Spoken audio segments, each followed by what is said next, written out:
up, guys? I'm Jason the Hobby Viking, and you're watching Den of Plastic. Sorry, no headshots today. I've actually been quite unwell, and I look a mess, and I sound terrible, so I apologise in advance for that. But today's video is all about a new series that I'm starting, The Pile of Shame. So I've got a ton of old minis lying around, and so this is just going to be a fun series every now and then that I pull out an old mini that I haven't painted, and yeah, I'll just run through a quick paint and just enjoy it, sit back and have fun. I'll explain a few things along the way. So let's get into it. Here we've got an old Daemonette miniature that my girlfriend bought me. It's the mask figure. You can see her holding that mask there, the tragedy masks. This has been sitting in my cupboard for about 4 years now, and I decided I felt like a bit of fun, and just decided to whip it up and create a fun little mini paint. You can see here just applying the base layers, wanting to add a bit of variation as I go through, but just laying those base colours down to start off with.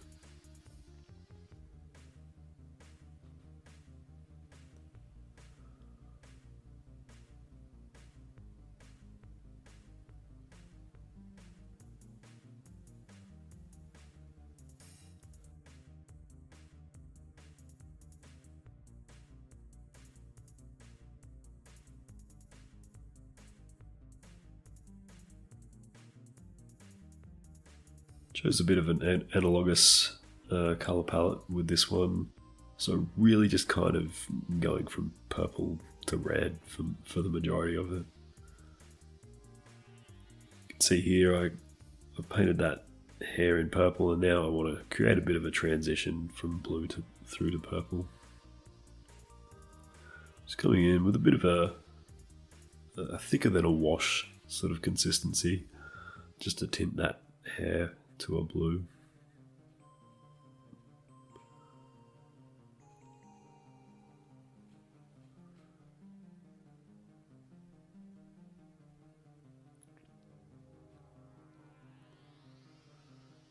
Making sure I get into all the recesses there.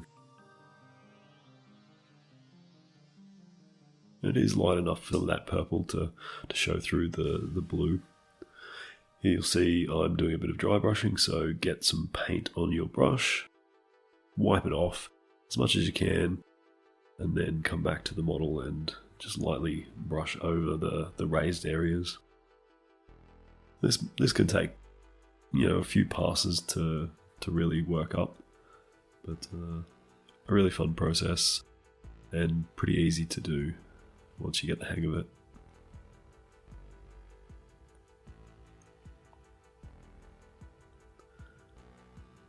You can see there now I've done a few passes, and that light blue is really starting to shine through. The main colours I'm using in this project is just a phthalo blue, artist paint, and a magenta. So they're a flow consistency. I think the brand is Derivan. And there's a flow line and a structure line. This is the flow line. It's just basically a structure paint with more flow improver in it. I find it easier to paint onto the mini, and also if I'm wanting to thin that down and put it through the airbrush, it works a lot better.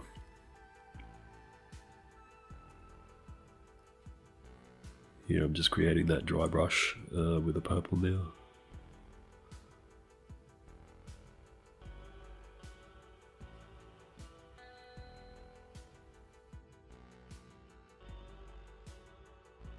Now I wanted to tint the colour a bit more, so I'm coming in with a purple ink, and you'll see it here.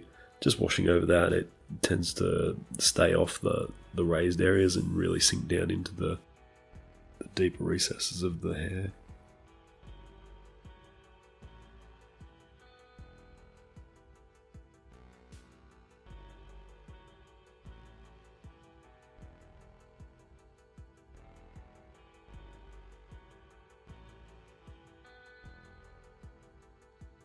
Just filling in the mouth and the eyes there. You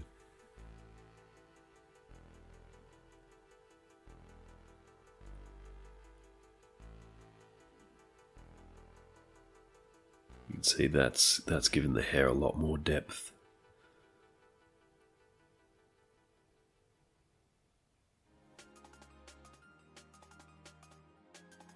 Yeah, just touching up some of the purple areas of the skin tone.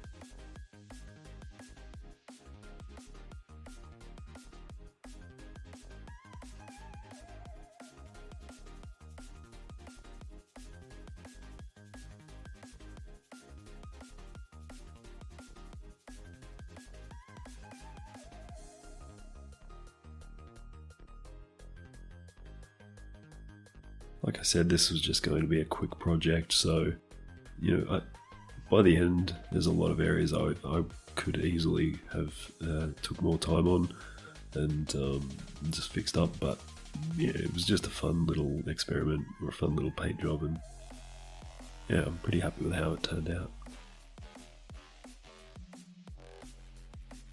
Coming in with a bit more detail over the face. It ends up quite stark there, but I fix it up later on.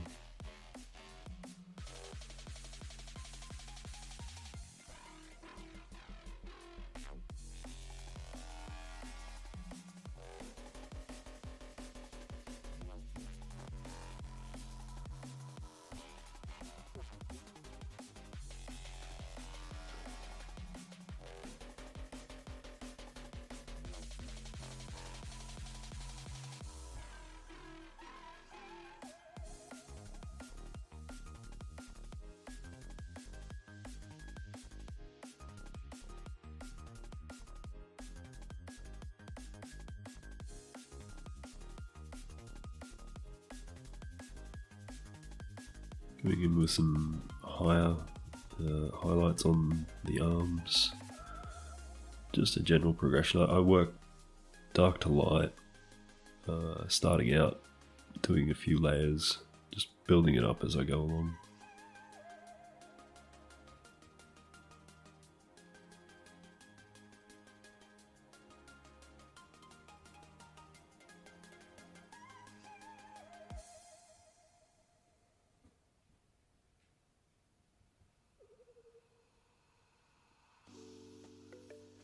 Here I come back into the hair. I wanted to make a few areas pop out, some light shimmering across the hair.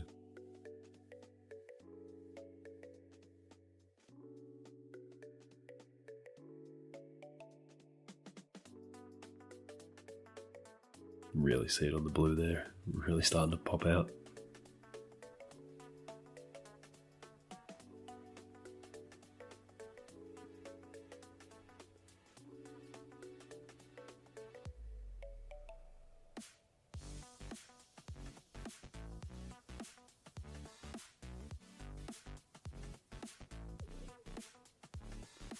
Now creating a bit of a transition on the claws. I didn't want it to be all just one colour. So you'll see I turn it more towards a magenta tone and then lighten it up. Just adds more visual interest.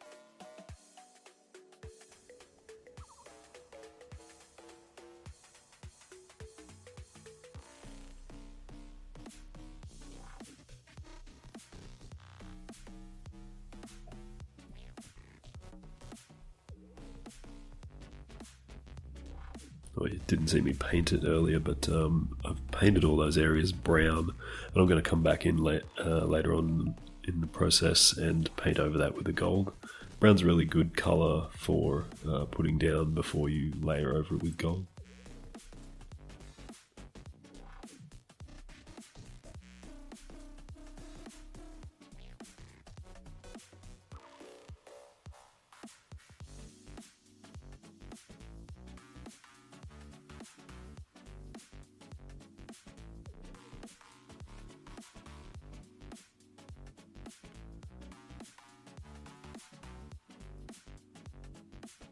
I was working away on the corset there.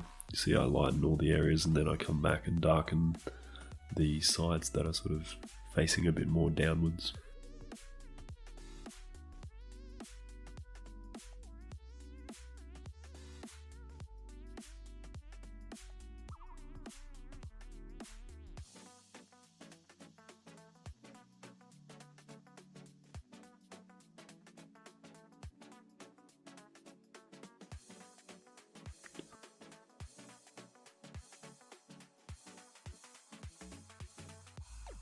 Highlighting the collar there. Now come into the cape. So this is just gradual transitions, highlighting the raised areas on the cape, going from sort of a deep magenta to light orange. As I work away, I get to a point where it looks good, but there isn't enough saturation. So I come in with a red glaze to sort of warm the whole thing up.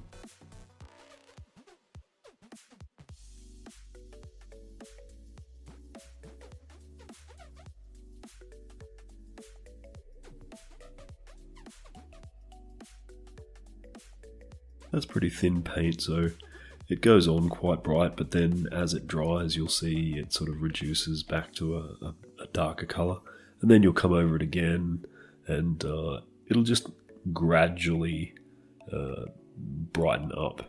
And this is how you can get some really smooth sort of transitions. Just working thin layers, staying patient, not trying to rush too much.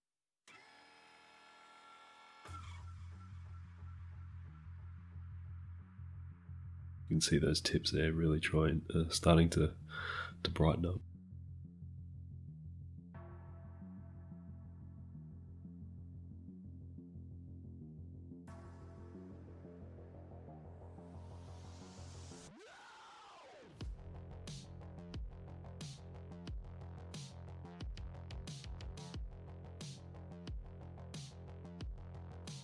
Here you can see that area I'm painting there.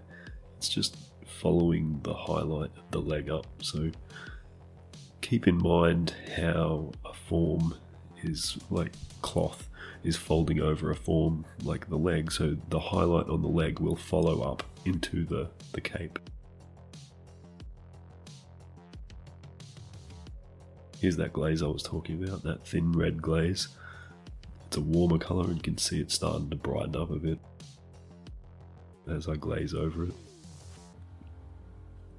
It's subtle, but it makes a big difference.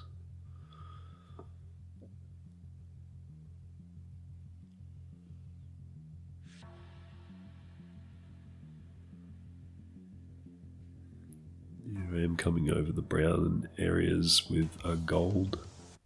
I think that's Retributor's gold.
Here I apply an Agrax Earthshade wash over the model, just over the gold parts. I don't want it over everything, just the gold parts, and that'll brown it down and sit in the recesses, creating a bit of darkness in between the folds of the shoulder plates.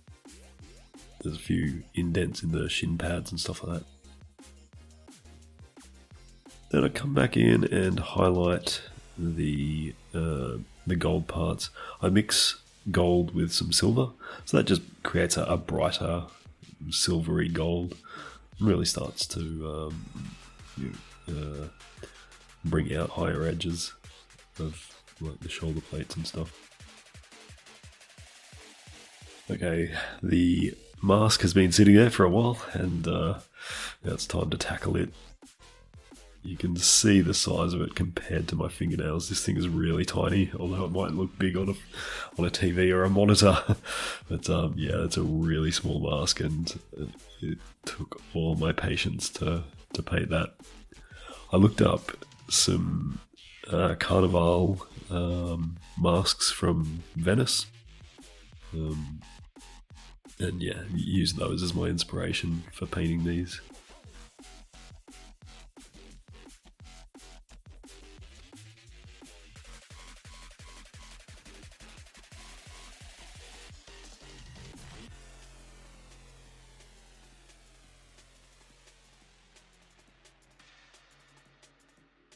When you're working with stuff, guys, don't be afraid to look up reference until you get it into your mind just how a thing looks or feels. Your work will always benefit from it.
And there you have it. It's pretty much done, except for a bit of basing. Paint the whole base black. Bit of dry brush on the stones. Bit of colour on the base. And add a grass tuft, and that's it. So yeah, this was a fun little project. And if you've enjoyed watching along, stick around, subscribe to my channel, and hit the bell button for notifications of when my next video comes out. I love giving these videos away for free. I love passing on knowledge, so hope you gain something from it. And yeah, enjoy, and I hope to see you in the next video.